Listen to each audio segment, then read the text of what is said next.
Once upon a time, in a small town filled with the sweet aroma of maple syrup and freshly baked bread, there lived a boy named Charlie. Charlie was known far and wide for his peculiar habit.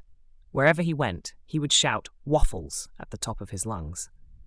This wasn't because he loved eating waffles, though he did, but because he thought it was the cleverest way to grab everyone's attention, especially that of the town's kind computer programmer, Mr. Bytes. Mr. Bytes was a gentle soul who spent his days and nights crafting beautiful stories and games on his computer, bringing joy to all the children in town.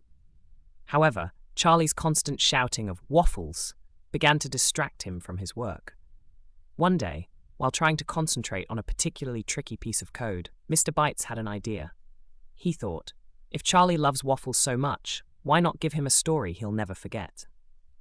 So Mr. Bytes set to work, typing away on his computer, creating a digital storybook titled Charlie and the Waffle Wonderland.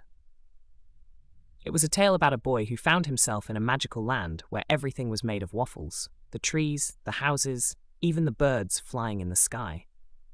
However, there was a catch. In this land, shouting "Waffles" would cause everything around him to crumble into syrupy, sticky piles. Excited to share his creation, Mr. Bytes invited Charlie over and showed him the story. As Charlie read, his eyes grew wide with wonder and a bit of worry. He saw himself in the story, wandering through the waffle wonderland, but every time he shouted his favorite word, the beautiful waffle creations around him would fall apart, leaving the land a little less magical. By the end of the story, Charlie learned that in the waffle wonderland, the way to keep the magic alive was not by shouting, but by appreciating the beauty in silence and sharing the joy with others in kind, gentle ways. The story made such an impression on Charlie that he decided to change his ways. He still loved waffles, but he learned the value of using his words carefully and the importance of not disrupting others.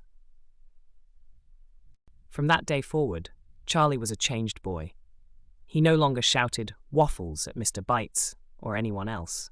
Instead, he would invite friends over for quiet waffle breakfasts where they shared stories and laughter, appreciating the magic of everyday moments.